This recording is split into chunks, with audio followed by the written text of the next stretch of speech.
बड़ी तादाद में इसमें हमने देखा कि पब्लिक आई हुई थी। आपसे अब समझने वाली बात यह है कि नंदीग्राम ममता बनर्जी से जुड़ा हुआ है। ममता बनर्जी नंदीग्राम के बाद ही वो राजनीति में एकदम से ऊपर उठी वो, तो ये नंदीग्राम की जड़ कहां पर है समझना चाहेंगे, कहां जड़ है नंदीग्राम की? आज जो भीड़ आई थी वो जड़ है या ममता बनर्जी जिसको लेकर के उठी थी वो इसकी जड़ है?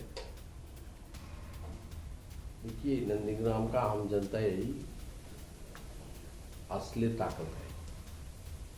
नंदीग्राम में जो मुहिम हुआ था किसानों की मुहिम, उसके ऊपर जितना भी वारदात हुआ उसमें 41 से ज़्यादा आदमी का देहांत हो गया, मौत का घाट उतार दिया। गोलीबारी हुआ। 14 मार्च 2007 में कार्नेज हुआ। बंगाल में पिछले वाम मोर्चा सरकार को लेकर पहले बहुत पॉजिटिविटी था, लेकिन पिछले 10 साल उसका ख़त्म हुआ 2011 में। उसका पहले 10 साल बहुत एंटी इनकम्बेंसी था, जनता की नाराज़गी भी थी और दूसरा पॉलिटिकल पार्टी पिछले सरकार के खिलाफ अपने मोर्चा भी खोल दिया था। बहुत इंसिडेंट भी हुआ, बेरोजगारी और पूरा के पूरा प्रदेश में पार्टी तंत्र एस्टैब्लिश करना, ये सब लोग लेकर नाराज थे। लेकिन 14 मार्च 2007 जो चेंज आया वाम मोर्चा सरकार के खिलाफ, इसका एपी सेंटर था नंदीग्राम। बिल्कुल। इस नंदीग्राम का जो मूवमेंट हुआ उसमें नॉन पॉलिटिकल बैनर में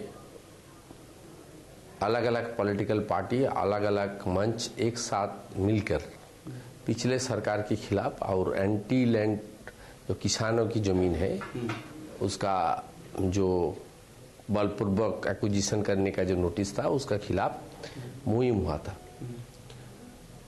बंगाल में 14 मार्च 2007 एक टर्निंग पॉइंट है। उसका बाद इंटेलेक्चुअल सेक्शन, लेफ्ट फ्रंट की original vote bank, farmers, labourers, sensitive जो ऑर्गेनाइजेशन है, सब मिलके इस बार वाम मोर्चा सरकार को जाना ही पड़ेगा। बस यही ये नारा उठाया। ये सारा भीड़ ने नारा उठाया, वाम मोर्चा को जाना पड़ेगा। अब ये सारी भीड़ आप बीजेपी में लेकर के आ रहे हैं, ये कैसे मुमकिन होगा कि जो भीड़ इतने समय तक टीएमसी के साथ रही है, ममता बनर्जी के साथ रही है, नंदीग्राम ईपी सेंटर रहा है टीएमसी के सत्ता में आने का, वो भीड़ कैसे बीजेपी की ओर शिफ्ट होगी? देखिए, पूरा प्रदेश में ही टीएमसी के खिलाफ एनवायरमेंट बन गया और धीरे धीरे तेज पकड़ रहा है। इसमें सबसे बढ़िया रीजन है पार्टी ने अपने जो चलने के तरीका है ये पूरा के पूरा बदल दिया और कंपनी में कन्वर्ट कर गया। अभी टीएमसी को लोग कंपनी पुकारता है। उसका managing director Mamata Banerjee, chairman Mamata Banerjee और मैनेजिंग डायरेक्टर उनकी नेफ्यू अभिषेक बनर्जी की बात कर रहे हैं। और एक कॉन्ट्रैक्टर एजेंसी को बाहर से लाकर जितना भी दिग्गज लीडर है, जमीन से जुड़ा हुआ लीडर है, एक्सपीरियंस लीडर है, उसके ऊपर पिछले 1.5 साल से ज़्यादा अपमान, ह्यूमिलेशन जिसको बोलता है अंग्रेजी में, वो चल रहा है और सब लोग नाराज है। पार्टी का अभ्यंतरीण जो सिस्टम है उसका खिलाफ सब लोग है। ये तो टीएमसी का अंदर की मामला है। बाहर में कॉमन पीपुल जिन्होंने चेंज के लिए सबसे बढ़िया भागीदार है, भागीदार थी, उन्होंने अनदर चेंज के लिए आवाज उठाना शुरू कर दिया। इसमें सबसे आगे है बेरोजगार नौजवान। बंगाल में 1.5 से 2 कोटी नौजवान बेरोजगार, लिखा पढ़ा, आपका एडुकेटेड, हाईली एडुकेटेड नौजवान, उसका नौकरी नहीं मिला। पिछले 9.5 साल में नया नौकरी का तो संस्था नहीं हुआ, लेकिन जो अप्रूव वैकेंसी है उसको खत्म करके कॉन्ट्रैक्चुअल में कन्वर्ट कर दिया। ये आरोप आप ममता बनर्जी सरकार पर लगा? बेरोजगार और नौकरी में धांधली और भतीजा का इंटरफेयर, पूरा के पूरा यूथ 18 से लेकर 35 तक इस गवर्नमेंट के खिलाफ है। ठीक है, ये बताइए। और तुष्टीकरण की राजनीति, सबका साथ सबका विकास जो मोदी जी का नारा है, जो काम उन्होंने कर रहा है सबके लिए, पूरा देशवासी के लिए, लेकिन इधर तुष्टीकरण का राजनीति ममता जी ने जो चालू किया उसका खिलाफ भी ज्यादा से ज्यादा जो पश्चिम बंगाल की आम जनता है, ओरिजिनल रेसिडेंट है, उसका भी गुस्सा है। तुष्टीकरण किसका कर रही है? मैं खुल के आपसे पूछ रहा हूं। आप बांग्लादेशियों की बात कर रहे हैं, जो अवैध बांग्लादेशी, उनकी आप बात कर रहे हैं। आपकी अभी इस रैली में, जहां मैंने सुना मिनी पाकिस्तान का भी जिक्र वहां पर किया गया, किसी ने रैली से बोला मिनी पाकिस्तान बांग्लादेश में, स्पेसिफिक पूछ रहा हूं, ये बांग्लादेशी मिनी पाकिस्तान, ये सब क्या इश्यू हैं और क्यों हैं ये सब? देखिए, मैं खास करके इस सेंसिटिव इश्यू में टिप्पणी नहीं करूंगा, लेकिन बंगाल का ओरिजिनल जो रेसिडेंट है, इसलिए मैं ओरिजिनल रेसिडेंट बोल रहा हूँ, जो बॉर्डर डिस्ट्रिक्ट में ये लोग खतरा में है। उसका जमीन, उसका घर बार, उसका रेशन, वो खतरा में, उसका 100 दिन का काज भी। कुछ दिन पहले कुछ फर्जी जॉब कार्ड का लिस्ट आया बांग्लादेश से सटा हुआ डिस्ट्रिक्ट में, जहां भारत सरकार की महात्मा गांधी नरेगा स्कीम में बांग्लादेशी ने आकर काम कर रहा है, रुपया लेकर भाग जा रहा है।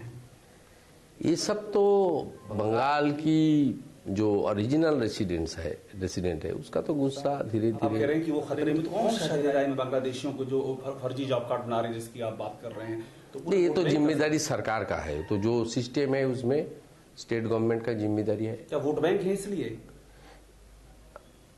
हाँ, ये तो वोट बैंक तो नहीं, तो देख लीजिए आप, कुछ दिन पहले एक नेशनल मीडिया में, दूसरा मीडिया का नाम लेना ठीक नहीं होगा, आपका दूसरा चैनल है, उसमें टीएमसी का जो इलेक्शन सलाहकार, मेरा आप जो क्वेश्चन किया ना मुझे, उसका आंसर तो उन्होंने दे दिया।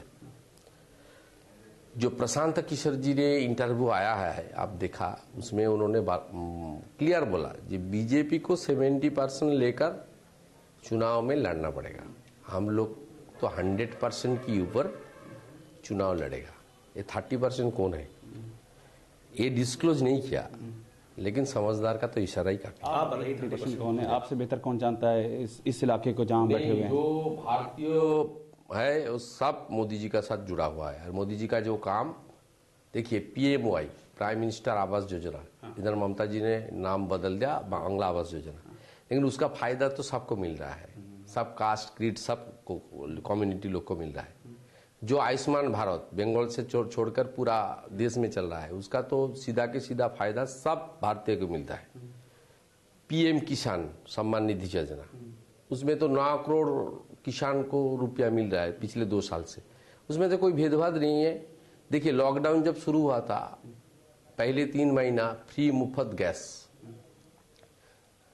जितना भी हमारा लेडीज है उसकी अकाउंट में 500 रुपया, रेशन में अनाज और दाल और सब मुफ्त, ये सब के तो सब लोग को मिला, जितना भी माइग्रेंट लेबर के लिए।